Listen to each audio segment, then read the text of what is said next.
I'm making my very first YouTube video. I hope y'all like it. I'm basically going to be talking about my NICU experience because when I was going through my NICU experience, I would look for videos and stuff talking about other people's NICU experiences going with the 25-weeker.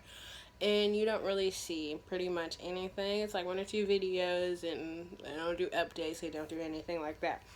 So, I'm going to go ahead and do a video now. I will mind you that we are out of the NICU already, so it's not going to be like, oh, and this week this is happening, this week that is happening, because we are already home. She's back there making noises, so.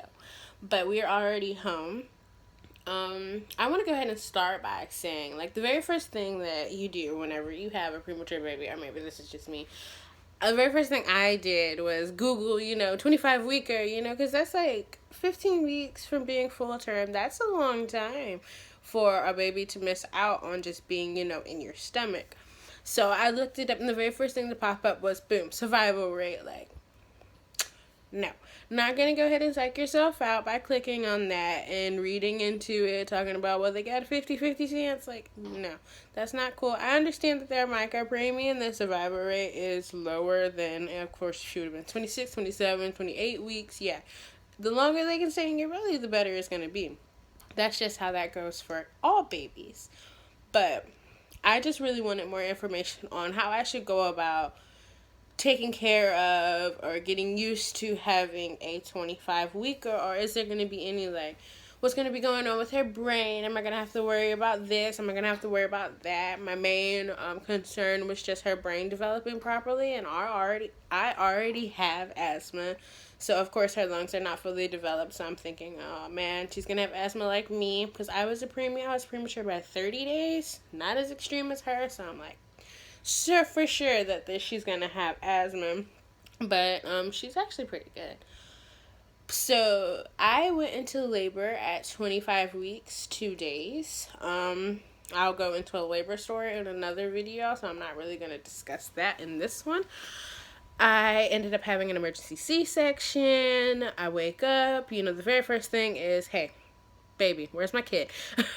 So I did end up going to the NICU to see her. She was hooked up to the breathing machine. She had IVs going everywhere. There was actually a short stint where she had an IV in her head. Freakiest thing I've ever seen before. But they said that was the only vein they could get to. But okay, so she had the tubes in her mouth for feeding. She had a tube in her nose for feeding, and then she had the tube in her mouth for her breathing. She had IVs all over the place, this machine, that machine. She had lights helping her skin develop, or whatever that was supposed to be for. There was a lot of stuff. There's a lot of stuff to take in, and I just really want to say, if you're going through this, like right now, and that's why you're watching this video, breathe. Calm down. It's going to be okay. There's going to be a lot of setbacks. There's going to be a lot of things that you just have to get used to. The very first hurdle is not having the baby early, because yes, that is a big problem, and that's a big thing to go through. And for me, especially with my birthing experience, it was very traumatic. But for me, the whole journey started when I actually had to leave the hospital without my baby. That's kind of when the depression kicks in.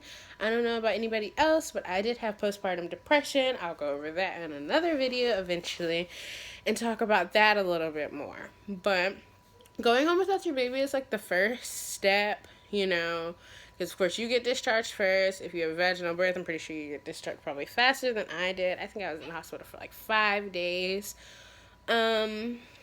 So going home without your baby, really hard, really sad.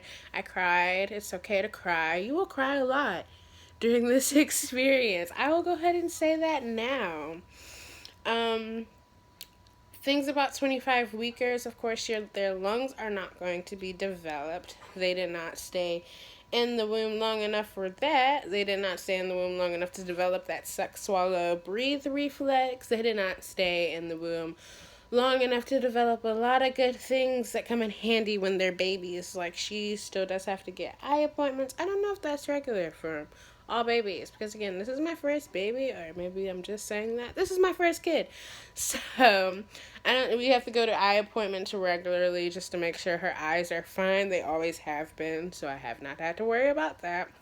I will say for me personally, I did have a very easy experience. Your experience may not be as easy as mine. That is how babies work. Babies are different. My baby is not going to be like your baby, and your baby's not going to be like the next person's baby. That's just how life goes. So, she had problems breathing. She did have level 2 bleeding in her brain to begin with. And of course, you hear that and you're just like, what? Because like the more severe the bleeding is can lead to more severe things, of course, like cerebral palsy and just things that we don't want. Okay, so she had level 2 bleeding that eventually did subside and she was fine. They did not check it anymore because it was good to go. She ended up having to do breathing treatments, getting steroids on her lungs because she just did not feel like it. Again, because she's not supposed to feel like it. She's still supposed to be able to not have to breathe. It's okay for babies to forget to breathe when they are inside of your stomach, but that is not the case when they are premature and they are outside. Okay? So she did do that a lot. She did. Okay, sorry. My camera cut off because it's a piece of crap. But, okay, yeah, she did have to do steroids on a, breathing machine for a while. I would say like roughly around the time when she was like 32 weeks, we started doing trials without oxygen. Her first trial went great. She did not have any desats. Her second trial, she did not stay off for an hour like she was supposed to. And around the third, fourth time, she just started getting used to it and it was fine. Eventually it got to the point where they were just like, okay, we're gonna take the oxygen off. Now, mind you, she's been in the hospital for like 2.5 months for this. 2 months, yeah. 2 months now. So it's been a long journey for that. It takes a while for preemies, especially being 25 weeks, to get to that point. And I think that's just something you're going to have to come to terms with yourself. Me personally, I started writing a journal because that made me feel better. I started writing a journal and basically count down to her due date because that's when I was, goaling to get her out of the hospital. She ended up coming home early, which is great. But that's when I was doing a goal for her to come home. And that just made me feel really better. Like I could really just put my emotions on a piece of paper. And that was just mind-blowing. Because I'm the kind of person who just does not like to talk about anything that makes me feel sad. So if you're like me, get a journal, write it down. You gotta get it out sometimes. And you don't want it to explode. That's not good. But after we eventually got her off of oxygen, we did eventually, I need to stop saying eventually, we did have a setback where she ended up having to go back on for 24 hours just because she kept desatting really bad. Because again, she's not supposed to be here. But that was around like still 32 weeks where she would have been still inside of me. So they did put her back on oxygen for 24 hours, but after that, they eventually started trying to get her to eat because she still had a feeding tube through her nose. The problem with her with bottles was not just not knowing how to, suck out of the bottle. She could do that just fine. She actually did that great. So that was not something we had to go through, which is something that you might have to go through because around the 32 to 34 week is when they develop that inside of you where they learn how to suck, swallow, breathe. She missed that completely, of course. So she didn't know how to suck. She did that very well. Her problem was that she did not want to stop. She likes to eat. My baby is chubby. If you're seeing her on my Instagram, Facebook, or wherever you're friends with me at, you know my baby's chubby. Starting off at 1 pound, 12 ounces when she was born. She is now 9 pounds. And that was the last time we went to the doctor. It was like a month ago. So she's probably more than that now. But she loves to eat. So her problem was not sucking. She could do that just fine. Her problem is that she did not want to stop and breathe. Which of course you have to do because that's not how life works. When we drink water, we have to stop and breathe. We cannot just chug. Well, I can. But I don't know about you. You gotta stop and breathe. That's what you gotta do. She was not trying to do that, and eventually it get to the point where her heart rate would go down, her oxygen saturation levels would go down, and it's just a big deal, and not good. Not good at all. I do believe that it was one time where she was feeding, and she just did not come back up after, and they did end up having to bag her, and then put her back on oxygen for a little bit. But again, setbacks are going to happen. That is what's going to happen with a 25-weeker. You cannot expect to just have the perfect experience. I consider my experience the perfect experience with the setbacks because I know that it could have been way worse. She could have been still in the hospital right now, to be honest.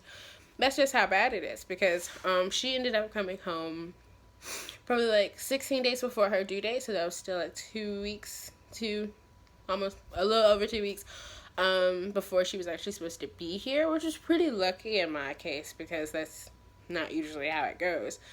On the terms of letting them go, of course, they have to be able to take 8 bottles in a day.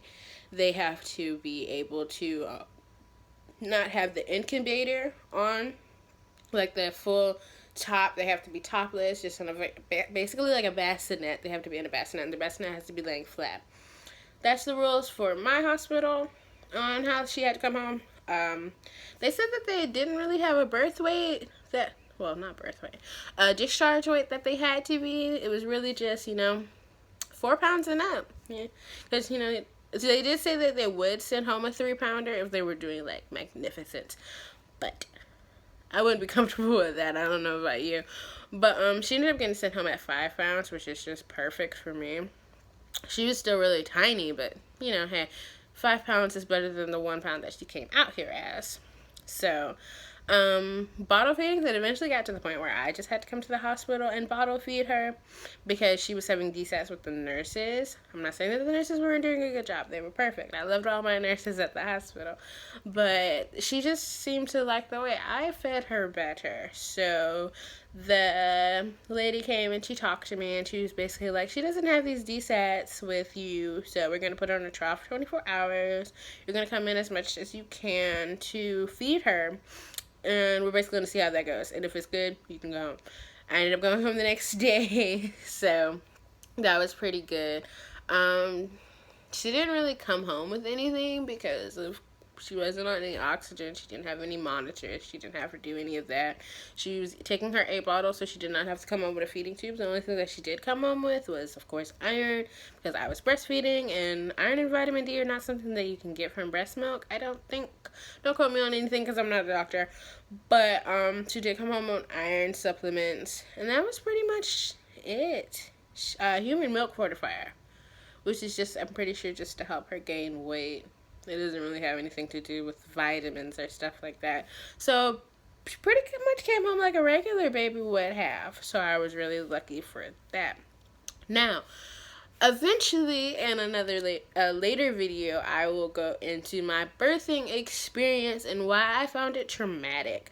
I don't know about, because, like, again, this is my first baby, so I think it's just because it was my first time, and that's why it was so traumatic to me, because I was not used to any of this. I'll go into that in a later video, but this is just my NICU experience.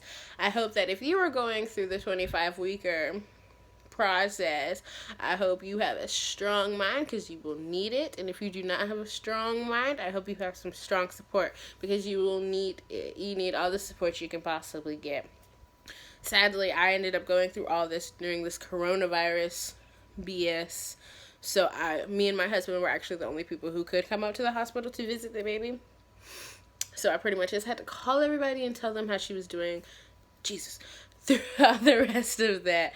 So it was harder to get support, but of course, I still had people to talk to about it. It's just that they couldn't, help me with going up there or anything like that, because the hospitals would only let parents in. Now, if you're going through it right now, which is also still in the heaviest portion of the coronavirus pandemic, especially in South Carolina, Columbia, where I think we're number 3 in the worst cases, it's tough, because, like, you have to go through all these things just to get in the hospital. Sometimes they lock down the hospital, they won't let you in, and have you ever been told that you cannot see your baby? Not cool. But I hope you enjoyed this video, and if you have any questions, comment, DM me on Instagram. I'll put my Instagram in the description below. You can also add me on Facebook, because I don't do Twitter. Sorry, but I can't do it. But I hope you enjoyed this video, and I really hope it helps you ease your mind, because I know I needed that whenever I was going through it and I did not have it. So, thanks for coming to Kaylee's Bubble. I hope you enjoyed your time, and I hope you return.